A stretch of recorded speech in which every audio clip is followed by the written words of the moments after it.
everybody, it's Jenny of the Jenny Evolution, and I'm going to start talking about a book every week. As many of you know who follow me, I actually put together a book list about every week, although I did take the summer off. It was the summer, folks. So anyway, every week I put together a fun list because my boys love to read with me. But as parents, we don't always know what books are good, what's available, what's out there. So today we're talking about spooky Halloween books for children that actually aren't scary at all. We know that kids love to feel scared. They love to think about ghouls or goblins, but the fact is they get freaked out really easily. They want to think they're these big tough guys, but often they're not. Whether you have 3-year-olds at home, 5-year-olds, shoot, even my 9-year-old still completely freaks out when a Halloween ghoul or skeleton shows up on someone's lawn. He just can't handle it. So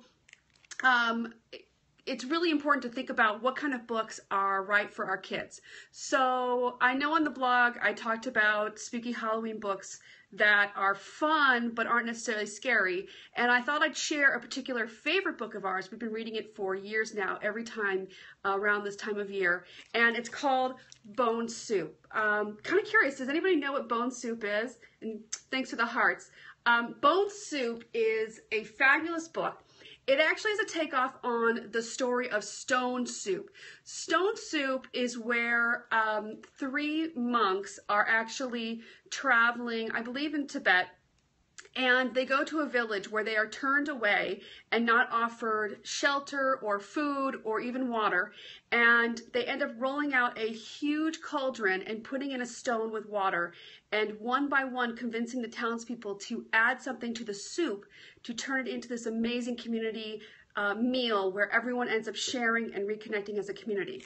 So Bone Soup is a Halloween take on that. And actually, let me show you a quick picture from here. So here is actually where our quote-unquote hero shows up and comes into town only to find everyone scattered and have absolutely left because they don't want to be caught with their friend who loves to eat so much. And you can even see people have scattered newspapers on the floor. And he is turned away everywhere that he turns to try to find someone to talk to him. What he ends up doing is going to the cauldron and putting in a very old, dry, dusty bone.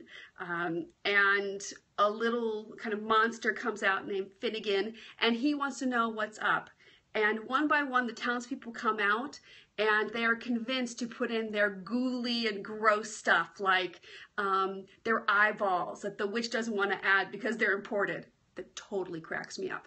Right down to adding toenail clippings. I mean, it's disgusting, but the kids love it. It's scary, but approachable. It's approachable for toddlers, kindergartners, and even early elementary years. It's actually a really fun read. So if you haven't checked out Bone Soup, I have to tell you, please read it. It's such a fabulous book.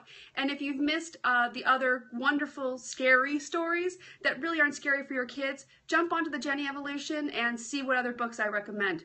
Thanks for joining me today. Again, I'm Jenny of the Jenny Evolution. Have a good one.